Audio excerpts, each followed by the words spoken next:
नमस्कार. आजच्या व्हिडिओमध्ये मी इथल्या शाळांबद्दल माहिती दिलेली आहे, UKच्या शाळांबद्दल. तेव्हा व्हिडिओ पूर्ण बघा. असं वाटतंय की याची ही जी कुंडी आहे ना ती सफिशियंट नाही आहे. हे खालचं बघा तुम्ही, मुलाने सगळं माझ्या चिरखडून ठेवलं. तर आम्हाला इथं पेंट मारावं लागणार आहे, कारण हे घर आपलं स्वतःचं नाही आहे, रेंटचं आहे. आणि घर स्वतःचं असो किंवा रेंटचं फरक नाही पडत. आपल्याला काळजी ही प्रत्येक घराची घ्यावीच लागते. म्हणजे ज्या वास्तूमध्ये आपण राहतो त्याची आपल्याला स्वच्छता असेल, नीटनेटकेपणा असेल, तो आपल्याला ठेवावाच लागतो, घ्यावाच लागतो. आणि मी तर म्हणते रेंटचे ज्या घरात आपण राहतो त्या घरात तर अजून जास्त घ्यावी लागते काळजी. तर आता इथे आम्हाला कलर करायचा आहे, तर आम्ही करू आता ह्या विकेंडला वगैरे, तर आम्हाला करावंच लागणार आहे. आणि आता मुलांना लागलेल्या आहेत सुट्ट्या, तर तर कोणाला माहीत असेल तर मला प्लीज कमेंट करून सांगा की हे कधी काढायचं असतं स्पायडर प्लांट्सचं. मला काही माहिती नाही. ॲक्च्युली मी इंडोअर प्लांट्स जे असतात ते मी जास्त काही ठेवत नाही, कारण मला ते कसे हँडल करायचे इकडच्या टेम्परेचरला वगैरे सगळं गोष्टी माहीत नाही, किंवा मला असं वाटतं ते मला जमणार नाही. इथे ठेवते, त्याची जागा ॲक्च्युली इथेच आहे. तर आज जे मला आहे ना ते पूर्ण हे मुलांचं जे अभ्यासाचं असतं ते आवरून घ्यायचं आहे. ते सगळे आवरायचे आहेत, जे त्यांचं म्हणजे स्कूलमधूनच वर्क मिळालेलं आहे, पुस्तकं मिळालेली आहेत, त्या सगळ्या गोष्टी ज्या आहेत त्या मला आवरून ठेवायच्या आहेत. त्यांचे जे बुक्स असतात, रायटिंग असतात. तर थोडंसं तुम्हाला मी इथल्या स्कूलच्या बाबतीत सांगते. तर आत्ता मी ना इकडे जरा मुलांचं वह्या पुस्तकं आवरायला बसली होती. पुस्तकं तर नाही आहेत, वह्याच आहेत मोस्टली. तर जे शाळेतून मिळालं त्यांना, वर्षाच्या शेवटी त्यांना शाळेतून मिळतं, जे काही त्यांनी वर्क वर्षभर केलेलं असेल ते सगळं आपल्याला मिळतं. म्हणजे ते घरी घेऊन जावं, आपल्याला बघायला पण जरा व्यवस्थित, कारण असं काहीच कळत नाही त्यांची पुस्तकं वगैरे काय काही नाही. तर म्हटलं चला तुमच्यासोबत UKच्या, किंवा आम्ही इथे स्कॉटलँडला असतो तर इथल्या शाळांबद्दल थोडीशी माहिती देऊयात. आय होप तुम्हाला आजचा व्हिडिओ आवडेल. आणि व्हिडिओ आवडला तर नक्की चॅनलला सबस्क्राईब करा. त्यासाठी तुम्ही व्हिडिओ शेवटपर्यंत बघा.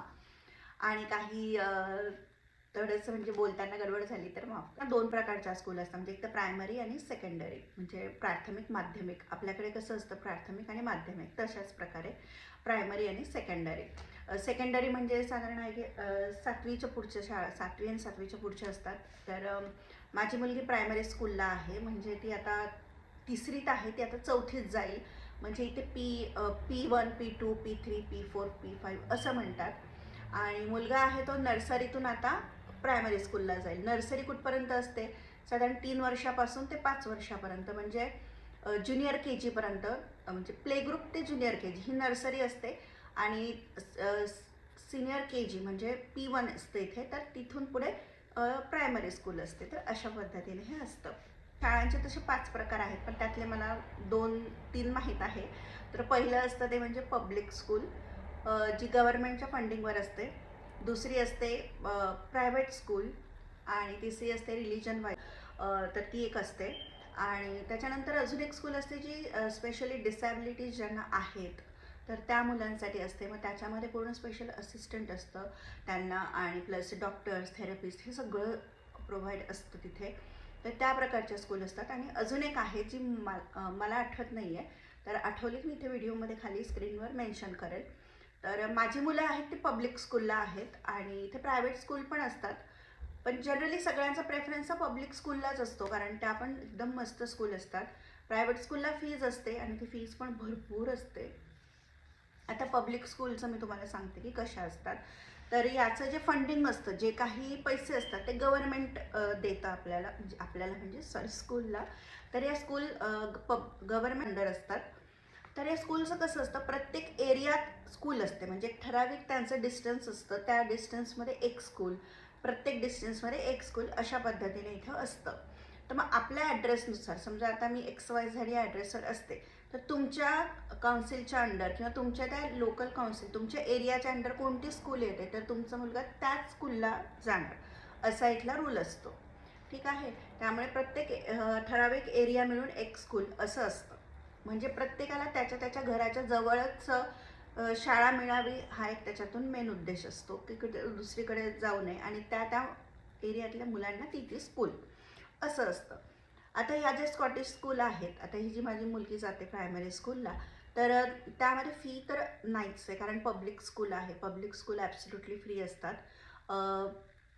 त्याच्यानंतर दुसरा मुद्दा जो असतो तो वही पुस्तकं वगैरे काय, तर ते आपल्याला घरून काहीच नसतं द्यायचं. जे काही असतं ते शाळाच देते, शाळेमध्येच असतं. मग त्यामध्ये वही असेल किंवा त्यांचे काही टेक्स्टबुक्स असतील किंवा पेन, पेन्सिल, रबर, खोडरबर, कलर, ड्रॉइंग पेजेस, हे सगळं काही शाळाच प्रोव्हाइड करत असते. जर मुलांना त्यांच्याकडून त्यांचं समजा काही स्पेशल त्यांना पेन पेन्सिल घेऊन जायची असेल पाऊचमध्ये, तर ते घेऊन जाऊ शकतात. नाही तर सगळंकडे स्कूलमध्येच असतं. ठीक आहे. नंतर तिसरा मुद्दा येतो तो म्हणजे युनिफॉर्मचा. युनिफॉर्मचं इथं असं असतं की शाळेमध्ये पण युनिफॉर्म म्हणजे प्रोव्हाइड असतो, तो आपल्याला घ्यावा लागतो पैसे देऊन. शाळेकडून जो मिळतो त्यामध्ये प्रॉपर असं शाळेचा इथे लोगो वगैरे असतो प्रिंटेड, तर तो असतो. पण ते सुद्धा कंपल्सरी इथे नसतं. ते म्हणतात की तुम्हाला शाळेतून घ्यायचं तर शाळेतून घ्या, आणि नसेल तर बाहेरच्या शॉप्स जे असतात तिथे सुद्धा फक्त लोगो नसतो त्याच्यावर, पण तेच कलर कॉम्बिनेशन, तसेच सेम कलर कॉम्बिनेशनचे बाहेर सुद्धा मिळतात, तर तुम्ही तिथून सुद्धा घेऊ शकतात. म्हणजे ते कंपल्सरी असं अजिबात काही नसतं. त्यानंतर समजा आता व्हाईट शर्ट आहे आणि ब्लॅक पॅन्ट आहे असं एक कन्सिडर करू युनिफॉर्ममध्ये, आणि त्याच्यावर आता थंडी नेहमी असते इथे, त्यामुळे जम्पर वगैरे असतं. मग ते जम्परचे पण असे वेगळे, म्हणजे कोणाला पोलो नेक आवडतो किंवा कोणाला झिपरचा आवडतो, कोणाला बटन्सचा आवडतो. मग ज्या मुलाला जसं आवडते त्यानुसार ते घालू शकतात. It's absolutely like their choice.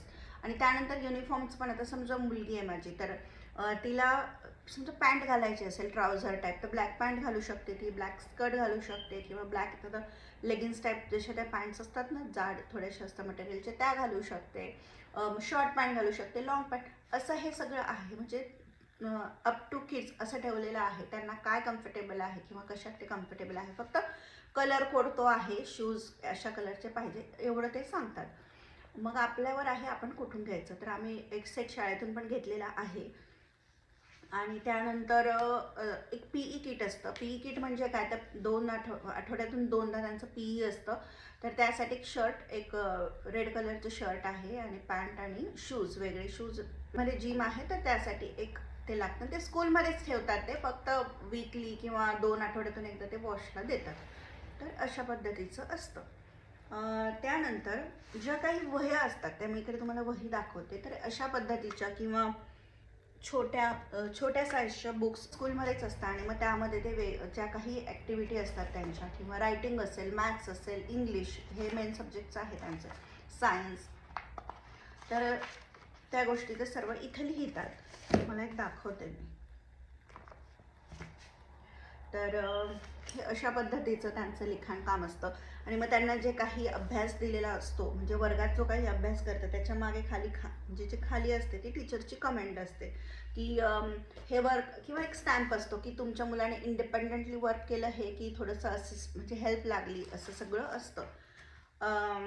आणि इथे मोर ऑन प्रॅक्टिकल लर्निंगवर खूप फोकस दिला जातो. लिहिणं वगैरे तर आहेच, परंतु समजा आता बटरफ्लायची लाईफ सायकल त्यांना मध्ये शिकवत होते मी, पर वर्गामध्ये त्या ज्या स्पेसिफिक टाळ्या असतात त्या डब्बीमध्ये ठेवून त्यांना ते खाणं घालून ते कसं कसं ग्रो होतं हे सगळ्या पद्धती शिकवतात. मग शेवटी ते बटरफ्लायपर्यंत होईपर्यंत त्यांना दाखवलं, मी ते उडवलं वगैरे, असं सगळं पद्धती आहे. कधी त्यांना गार्डनमध्ये जाऊन शिकवतात, कधी शाळेच्या प्लेग्राऊंडवर जाऊन शिकवतात. तर अशा वेगवेगळ्या पद्धतीने शिकवतात.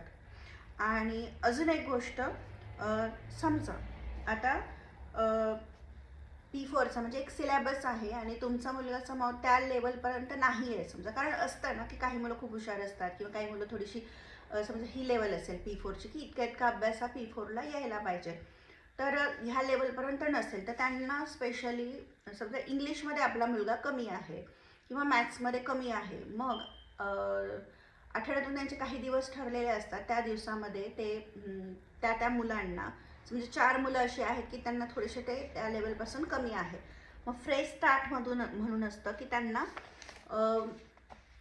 त्या स्पेशली वेगळं थोडंसं नेतात, 1-1.5 तास त्यांना शिकवतात एक्स्ट्राचं, सोप्या पद्धतीत, थोडंसं बेसिकपासून. समजा त्याला एखादं मोठं स्पेलिंग ते जमत नसेल त्याला, तर छोट्या छोट्या स्पेलिंगपासून सुरुवात करून त्याचं फोनिक्स पक्क करून त्याला सर्व करून ह्या लेवलपर्यंत तो मुलगा कसा जाईल याचा पूर्ण प्रयत्न त्यांना ते शिकवतात. तर अशा पद्धतीचं आहे.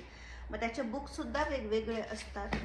तर हे अशा पद्धती असे वेगवेगळ्या पद्धतीने स्पेलिंग्स असतील, मॅथ्स असेल तर अशा पद्धतीने शिकवतात. किंवा काही मुलांना जर लिहायला आवडत नसेल, लिहायला जमत नसेल, तर त्यांना प्लेग्राऊंडवर जाऊन चॉकने वगैरे पण असं शिकवतात. किंवा काही मुलांना थोडंसं अटेन्शनची गरज असते, तर त्यांच्यासोबत पण एक PSA असिस्टंट असतोच की तो त्या मुलाकडे लक्ष देईल, त्याला काय हवं आहे नको आहे बघेल. म्हणजे सगळ्यांना ते व्यवस्थित ट्रीटमेंट देतात. त्यानंतर लंच. तर इकडे तुम्ही एक तर घरून लंच आणू शकता किंवा स्कूलमध्ये खाऊ शकता, स्कूल लंच म्हणतात. किंवा तुम्ही लंचसाठी मुलांना घरी घेऊन जाऊ शकतात 1 तास. तर असं असतं. आणि फक्त स्कूल म्हणजे जे आपण टिफिन देतो त्यामध्ये नट्स द्यायचे नसतात, कारण इकडे स्कूलला नट्स फ्री असतात. आणि स्कूलमधून जे लंच असतं तर ते आपल्याला आपण ऑनलाईन वेबसाईट असते त्यांची, त्याच्यावर पण बुक करू शकतो. किंवा मुलं तिकडे जाऊन स्कूलमध्ये जाऊन पण बुक करू शकतात. तर त्यामध्ये पण छान व्यवस्थित असतं, न्यूट्रिशनच सगळं व्यवस्थित असतं. फ्रूट असतं, त्यानंतर एक डेझर्ट असतं, एक मेन कोर्स असतो, सॅलड्स वगैरे असतात, असं सगळं जेवण असतं.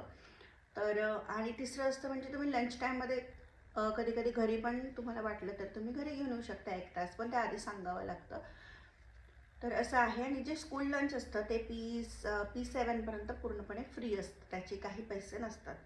आणि माझा मुलगा नर्सरीत आहे, तर त्याला तर ब्रेकफास्ट लंच सगळंच स्कूलमध्ये आहे, त्याला टिफिन अलाउड नाही आहे. त्याला P1पासून पुरी टिफिन असेल. तर असं लंचचं आहे. आणि त्यानंतर ज्या काही ॲक्टिव्हिटीज स्कूलमध्ये होता बघ, त्यामध्ये प्ले असतील ते पण स्कूलमध्ये स्कूलकडूनच असतात. आता मध्ये यांना मागच्या टर्ममध्ये स्विमिंग होतं, तर स्विमिंगला ते दुसऱ्या ठिकाणी घेऊन जायचे. तर तिथून स्कूलमधून बसमध्ये घेऊन जायचे, बसमधून परत आणायचे. तर ते स्विमिंगसुद्धा फ्री होतं. आणि याचं सगळ्याचं जे असतं ते काउन्सिल म्हणजे गव्हर्नमेंटकडूनच त्याचे पे होतात आणि स्कूल त्यानुसार चालतात. बरं, पुढचा मुद्दा असतो म्हणजे स्कूलला हॉलिडेज कधी असतील, कधी आहेत, कधी टर्म स्टार्ट होईल. मध्ये यांना भरपूर सुट्ट्या असतात. एखादी टर्म संपली तरी सुट्टी असते किंवा बऱ्याच सुट्ट्या असतात. तर त्या सुट्ट्यांचं जे वेळापत्रक असतं म्हणजे पूर्ण शाळेचं जे वेळापत्रक असतं ते प्रत्येक शाळेचं असं नसतं.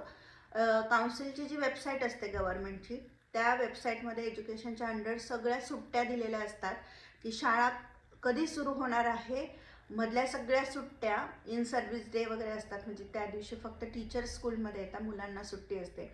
सगळं सगळं कधी पहिली टर्म संपेल, कधी दुसरी टर्म संपेल, तिसरी कधी संपेल, सगळं सगळं व्यवस्थित डिटेलमध्ये दिलेलं असतं.